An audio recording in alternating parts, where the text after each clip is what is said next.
I still remember the color of her suitcase. Rose gold, shiny, expensive. The kind of luggage influencers show off online. Mine was cheap, frayed at the edges, a hand-me-down she'd promised to replace next summer. There was no next summer.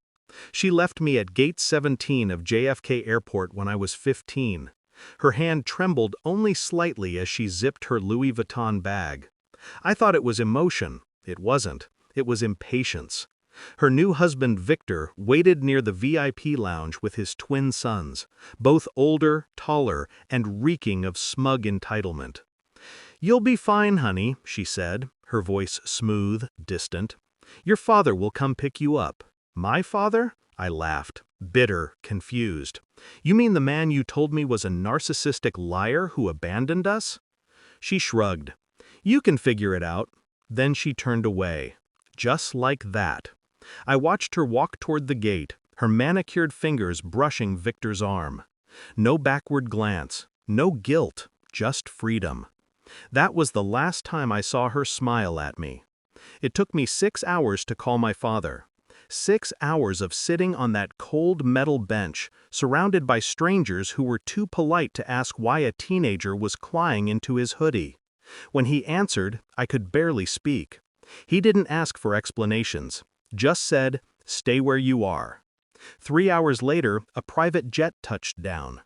I didn't understand how rich he'd become, or how furious he was. He'd built an empire after the divorce, quiet, strategic, fueled by the same betrayal that now burned in me. When he stepped off the jet, he looked at me with eyes that mirrored mine. "I told her she'd regret underestimating us," he said. I didn't know what he meant then, but I would. Years passed. I learned from him, not just business, but control, discipline, precision. He taught me how power wasn't about money. It was about patience, about letting people believe they'd won while you built the ground beneath their feet, ready to pull it from under them. By 23, I owned my own firm. By 25, I was quietly buying controlling shares in Victor's company, through proxies, offshore accounts, silent partnerships. My mother had married into wealth. She didn't realize she'd also married into weakness. Victor's empire looked clean on the outside, glossy, luxurious, everything she adored. But it was rotting underneath. All it needed was a push. I gave that push in the most polite way possible. A legal notice, sealed, delivered, precise. It arrived the same day she returned from another family vacation. When she entered the mansion, my father's investigators said, she found the staff gone, accounts frozen, Victor's office raided. Her jewelry collection? Seized as collateral. Her stepchildren? Gone, sent abroad by their father to avoid public scrutiny. Her bedroom? Empty. But on her nightstand, one envelope waited. My handwriting. "You told me I could figure it out." I did. When I finally saw her again, it wasn't in a courtroom or an office. It was in a small cafe, years later. She looked older, not because of time, but consequence. The tabloids had devoured her reputation. The scandals buried her comfort. She lived in a rented apartment now, teaching yoga to women who didn't know who she used to be. She spotted me before I spoke. Her lips trembled. "You?" I nodded. "Me." "You took everything," she whispered. "No," I said quietly. "You gave everything away."